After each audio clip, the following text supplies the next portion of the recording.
Bismillahirrahmanirrahim. Assalamualaikum warahmatullahi wabarakatuh. Selamat datang pada perkuliahan topik khusus dengan tema reklamasi dan pengurukan. Baik, untuk pertemuan terakhir sebelum UTS, jadi ada sedikit nanti kisi-kisi pada terakhir pembahasan. Jadi saya ingin membahas bagaimana sebenarnya perkuliahan ini, apa sih sebenarnya intinya dari perkuliahan. Sebenarnya ini untuk perkuliahan secara keseluruhan ya, baik itu dari awal hingga UAS. Karena sebenarnya untuk mata kuliah ini kebalik, yaitu yang pertama adalah Pak Kusrin, kemudian saya, tapi karena memang sudah dengan persetujuan Pak Kusrin dibalik dulu, yaitu saya duluan, kemudian Pak Kusrin. Jadi seharusnya ini adalah pertemuan terakhir sebelum UAS, saya berikan sebelum UTS. Jadi apa sih sebenarnya dari perkuliahan reklamasi dan pengurukan? Jadi inti dari perkuliahan ini adalah ingin bagaimana memperkenalkan dan juga bagaimana ingin memberikan wawasan tentang suatu waterfront city. Apa sih waterfront city itu? Jadi ada suatu kota yang menjadikan pesisir pantai atau pesisir sungai atau daerah perairannya menjadi halaman depan kota tersebut. Jadi biasanya kan kalau pada daerah pesisir itu dianggap sebelah mata atau bahkan terbelakang lah. Jadi ada beberapa daerah pesisirnya itu pasti terlihat sangat kumuh. Nah, berbeda dengan konsep ini. Jadi waterfront city adalah di mana dia ingin menjadikan yang tadinya itu halaman belakang menjadi halaman depan. Jadi tampilannya atau jadi nuansanya atau juga penataan daerah tersebut menjadi halaman depan yang menjadi dari titik penting dari perkotaan tersebut. Nah, seperti ini di negara Australia, di kota Sydney, ada suatu kota dengan pesisir pantai yang ditata dengan sedemikian rupa hingga menjadi tampilan yang bagus dan menarik, sehingga bisa menarik dari beberapa wisatawan, baik itu dari lokal bahkan mancanegara, sehingga dari kegiatan tersebut bisa didapatkan suatu income pada daerah negara tersebut. Seperti kita ketahui juga, di daerah Belanda adalah negara dengan mayoritas atau lahannya hampir sebagian besar adalah perairan. Jadi mau tidak mau, negara tersebut harus memanfaatkan kondisi tersebut menjadi titik atau menjadi poin yang bisa mengangkat negara tersebut.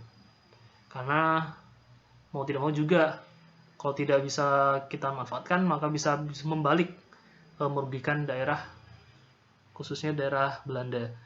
Seperti ini, di mana dia negaranya hampir sebagian besar juga di bawah permukaan laut. Dia membangun suatu perlindungan pantai agar dia tidak tenggelam, dan juga manfaatkan perairan tersebut untuk menjadikan kanal-kanal sebagai sarana transportasi utama di daerah atau di negara Belanda. Ini adalah contoh di salah satu kota di negara Belanda, yaitu Amsterdam, memanfaatkan pesisir atau pinggiran dari kanalnya sebagai pusat kota tersebut. Kalau ini adalah contoh di negara Indonesia, yaitu di kota Makassar, di mana dia dulu terkenal dengan ujung pandangnya, karena memang dia berada di ujung dari kaki. Kalau kita bisa lihat di Pulau Sulawesi, seperti ada kakinya. Nah, ini di ujung bagian selatannya. Nah, di mana dia sudah berkembang sangat lama di daerah pesisir pantai, dan juga sepertinya daya tariknya atau daya titik penting dari perkotaan itu berada di pantai tersebut. Jadi ini memang harus dilakukan agar negara atau kota tersebut bisa lebih menarik lagi, lebih bagus lagi sebagai salah satu kota terbesar di daerah bagian Indonesia Timur, tapi dia masuknya masih Indonesia Tengah kalau tidak salah, di bagian ya area ke arah timur. Jadi ini menjadi suatu kota yang sepertinya menjadi patokan dari kota-kota di daerah-daerah bagian timur atau daerah Indonesia bagian tengah. Nah, ini contoh yang sudah bagus, di mana nanti ada penataan seperti contoh ada Masjid Terapung, dan juga ada pesisir-pesisir pantai yang sudah dibetonisasi menjorok ke air dan menjadi suatu halaman-halaman atau lapangan-lapangan yang bisa dimanfaatkan oleh warga. Jadi ini kemungkinan juga dibangun suatu perlindungan atau penahan tanah. Nah, di dalam atau di bawah dari beton-beton ini adalah pasir atau timbunan. Ini adalah satu contoh yang bagus di negara Indonesia. Dan juga ada kota tertua di Indonesia melakukan suatu atau sudah berkembang sejak lama di pesisir Sungai Musi. Jadi ini kota Palembang sudah memanfaatkan sungai tersebut sebagai jantung perkotaannya. Ini adalah jembatan Ampera, sangat bagus sekali pada daerah tersebut. Mulai ada di Pontianak, Manado, dan Batam, Palangkaraya, Balikpapan, itu semua melakukan kegiatan untuk menuju ke suatu waterfront city. Yang ini adalah suatu kegiatan yang cukup kalau Anda mengikuti Instagram dari PU, itu biasanya ada beberapa kegiatan seperti kegiatan ini, itu adalah pengembangan waterfront city di Morotai.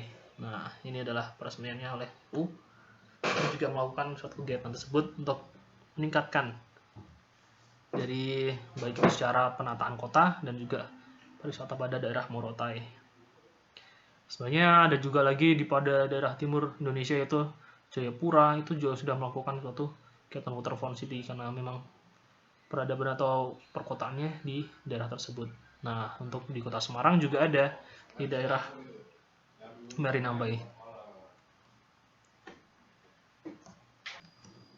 Kota Semarang juga terkenal sebagai kota di pesisir pantai utara. Juga perkembangannya dimulai dari pesisir pantai. Jadi beberapa ya seperti kita tahu kan beberapa daerah memang di Semarang ya khususnya itu ada daerah yang kumuh-kumuh ya di bagian pesisirnya. Jadi seperti daerah Marina dibangun jadi lebih bagus. Seperti juga bandara di Ahmad Yani itu juga melakukan suatu reklamasi memperpanjang dari area terbangnya.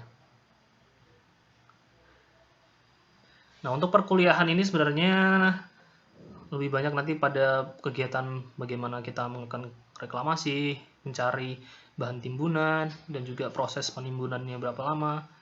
Itu nanti akan dijelaskan oleh Pak Kusrin.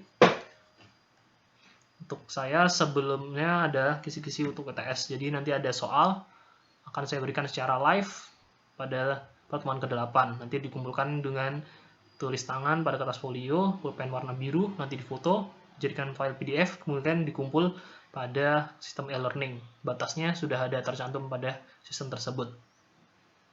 Jadi setelah UTS ini nanti akan diisi oleh Pak Kusrin. Baik, untuk perkuliahan topik khusus sudah selesai dengan saya.